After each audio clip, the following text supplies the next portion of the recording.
Bombay stock એક્સચેન્જમાં Lakshmi પૂજન કરવામાં આવ્યું ત્યારબાદ આજથી શરૂ થનાર વિક્રમ સંવત 2073 એટલે કે નવા વર્ષનું ટ્રેડિંગ પણ હાથ ધરાયું. માર્કેટ એક્સપર્ટ મુજબ સરકાર દ્વારા લેવાયેલા નિર્ણય અને દેશમાં અન્ય રાજ્યોમાં થનારી ચૂંટણીની અસર માર્કેટ પર ખાસ વર્તાશે તો અમેરિકામાં નવેમ્બરમાં થનારી રાષ્ટ્રપતિની ચૂંટણીની અસર પણ વૈશ્વિક માર્કેટ પર થશે, જેમાંથી ભારત પણ બાકાત નહીં રહે.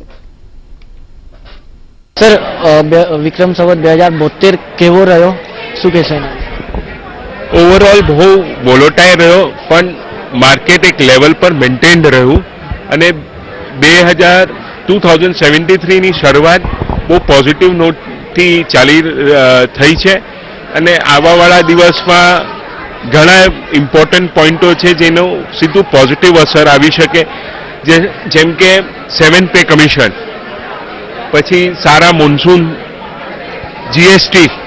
અગર જીએસટી 18% રેટ ટેક્સથી આવે તો બહુ જ પોઝિટિવ રહેશે, એનું માર્કેટ પર સારો અસર જોવામાં આવશે. 18%થી ઉપર ન આવવું જોઈએ અને આવવાવાળા દિવસમાં યુએસ ફેડ રેટ અગર મેન્ટેન કરે, રેટ હાઇક નથી થતું, એ બી પોઝિટિવ રહેશે માર્કેટ માટે. જેમ યુએસ ઇલેક્શનની તો અસર થશે, પણ આવનારા સમયમાં આપણા દેશમાં પણ અલગ અલગ રાજ્યોમાં ઇલેક્શન છે, જે ભારત પાકિસ્તાન વચ્ચે જે વિવાદ ચાલી રહ્યો છે તેનો કેટલો અસર જોવા મળશે આ વર્ષમાં? રાજ્યમાં યુપી સૌથી અહમ.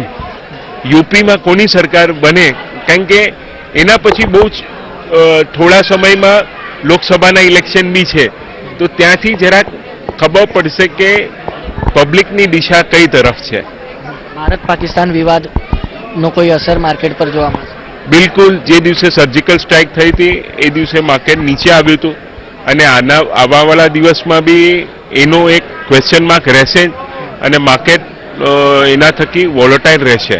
બિલકુલ. તો કુલ મિલાવીને વિક્રમ સંવત 2072 શેર માર્કેટ માટે સારો રહ્યો છે. હવે આવનારો વર્ષ કેવો હશે તે તો આગળ જઈને ખબર પડશે, પણ ઉમ્મીદ અને આશા બનેલી છે કે 2073 પણ આવી જ રીતે સારામાં સારો જશે. મુંબઈથી કેમેરા પર્સન નાગનાથ શિંદે સાથે ટેનિટલાની ETV ન્યૂઝ.